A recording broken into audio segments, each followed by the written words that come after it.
क्या आपने कभी सोचा है कि आखिर वह कौन सी शक्ति है जो करोड़ों श्रद्धालुओं को हर साल कटरा से त्रिकुटा पर्वत की कठिन चढ़ाई चढ़ने के लिए प्रेरित करती है? क्या है वह रहस्य जिसने इस गुफा को भारत के सबसे चमत्कारी और शक्तिशाली स्थानों में से एक बना दिया? माता वैष्णो देवी का दरबार केवल एक मंदिर नहीं है, बल्कि यह वह स्थान है जहां आस्था, चमत्कार और रहस्य एक दूसरे से मिलते हैं। युगों युगों से यहां आने वाले यात्रियों ने ऐसे अनुभव साझा किए हैं जिन्हें सुनकर आज भी रोंगटे खड़े हो जाते हैं। कहते हैं, जब जब अधर्म बढ़ा है और संसार संकट में आया है, तब तब देवी शक्ति ने किसी न किसी रूप में अवतार लेकर धर्म की रक्षा की है। इसी शक्ति का अवतार मानी जाती है माता वैष्णो देवी, जिन्हें त्रिकुटा और माता रानी भी कहा जाता है।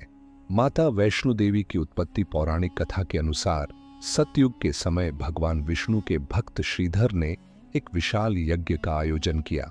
उस यज्ञ में देवी शक्ति ने एक दिव्य कन्या के रूप में प्रकट होकर श्रीधर की भक्ति से प्रसन्न होकर उसे आशीर्वाद दिया।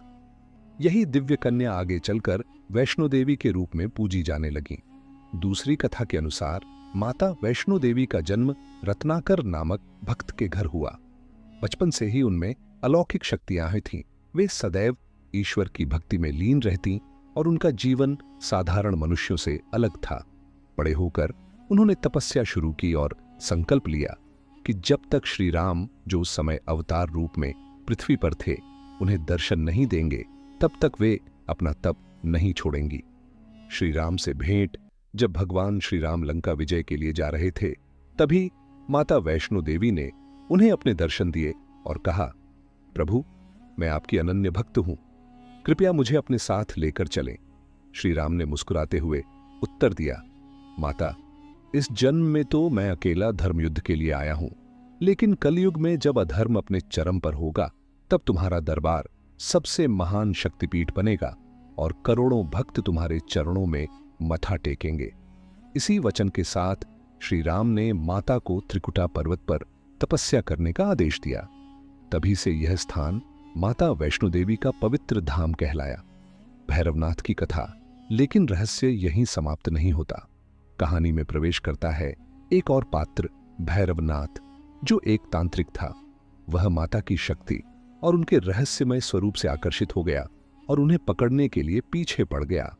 माता वैष्णो देवी त्रिकुटा पर्वत की गुफाओं में जाकर ध्यान करती थीं और भैरवनाथ लगातार उनका पीछा करता रहा। कहा जाता है कि इस पीछा भाग से जुड़े रहस्यों ने इस गुफा को आज भी अद्भुत और अलौकिक बना रखा है। माता ने जैसे जैसे भैरवनाथ से बचने के लिए अलग अलग स्थान चुने, वे स्थान आज भी तीर्थ यात्रा मार्ग का हिस्सा हैं। भैरवनाथ कोई साधारण व्यक्ति नहीं था। वह गोरखनाथ का शिष्य और तांत्रिक शक्तियों का धनी था।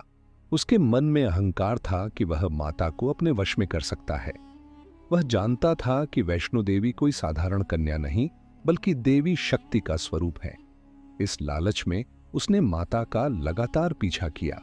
माता भक्तों की रक्षा के लिए शांत भाव से तपस्या कर रही थीं, लेकिन भैरवनाथ के बढ़ते पांव उन्हें गुफा की ओर ले आए। रहस्यमयी स्थानों की यात्रा माता ने भैरवनाथ से बचने के लिए मार्ग में कई स्थानों पर विश्राम किया और वहीं अद्भुत चमत्कार हुए। बंगंगा, जब माता प्यास से व्याकुल हुईं, उन्होंने तीर चलाकर पवित्र जलधारा प्रवाहित की। चरण पादुका, यहां माता ने पीछे मुड़कर देखा कि भैरवनाथ अब भी उनका पीछा कर रहा है। आज भी यहां माता के चरण चिन्ह विद्यमान माने जाते हैं।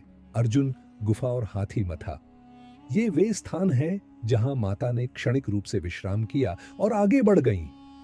हर पड़ाव माता की शक्ति का साक्षी बना और आज भी यात्रियों को अद्भुत अनुभव कराता है। गुफा और अंतिम सामना, आखिरकार माता गुफा में प्रवेश कर गईं। भैरवनाथ भी जिद में गुफा के भीतर घुसने लगा। तभी माता ने अपना महाकाली स्वरूप धारण किया। उनकी आंखें अग्नि समान लाल हो गईं और उनके हाथ में प्रकट हुआ दिव्य खड्ग। क्षण भर में ही माता ने भैरवनाथ का सिर धड़ से अलग कर दिया। सिर त्रिकुटा पर्वत से बहुत दूर जाकर गिरा, जहां आज भैरव मंदिर स्थित है। भैरवनाथ को मोक्ष मृत्यु के पश्चात भी भैरवनाथ की आत्मा माता के चरणों में आकर करुणा की भीख मांगने लगी। उसने कहा, माता, मैं अज्ञानवश आपके पीछे पड़ा, कृपा करके मुझे क्षमा करें और मोक्ष प्रदान करें। माता ने अपने करुणामय स्वर में कहा, भैरव, तेरे पाप बड़े थे, परंतु तेरा अंत मेरे हाथों हुआ, इसलिए तुझे मोक्ष मिलेगा। आज से यह वचन है कि जब तक मेरे भक्त तेरे धाम पर आकर दर्शन नहीं करेंगे, तब तक उनकी यात्रा पूर्ण नहीं मानी जाएगी। इसी वरदान के कारण आज भी वैष्णो देवी के दर्शन तभी पूर्ण माने जाते हैं जब भक्त भैरव बाबा के मंदिर जाकर आशीर्वाद लेते हैं। गुफा का रहस्य। माता ने गुफा में अपना दिव्य रूप प्रकट कर 3 पिंडियां स्थापित की। ये पिंडियां उनके 3 स्वरूपों का प्रतिनिधित्व करती हैं।